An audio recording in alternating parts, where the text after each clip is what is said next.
ini adalah mad wajib muttasil dan ini adalah mad jaiz munfasil. Macam mana kita nak bezakan dua ni? Ramai orang keliru kat sini. Kita tak tahu ni hukum apa, yang ni hukum apa. Jadi kat sini saya nak kongsikan tips macam mana kita nak bezakan dia adalah senang saja. Yang pertama kita tengok dekat sini. Ayat ni mad wajib muttasil. Mad wajib muttasil ni kalau kita perasan dia mestilah ada tanda ombak yang berjumpa dengan hamzah. Kita tengok pada rupa hamzah ni, inilah hamzah atau kita panggil sebagai kepala hamzah lah. Jadi ini hamzah yang asal.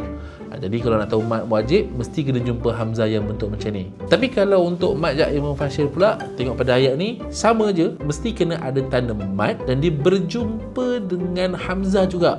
Tapi dia adalah hamzah yang bertanda begini, hamzah yang ada kaki. Jadi macam mana kita nak bezakan? Mad wajib mesti kena jumpa hamzah kepala hamzah, mad jaiz mesti kena jumpa hamzah yang ada kaki. So itu saja formula dan tips kita nak tahu beza dia. Macam mana? Senang kan? Nak tak kalau kami ajar lagi macam-macam tips lagi? Tips beza nak idgham, tips nak macam mana nak tahu ikhfa, tips macam mana nak jaga pernafasan. Semuanya ada dalam bengkel huruf versus huruf daripada Jadi Tajwid.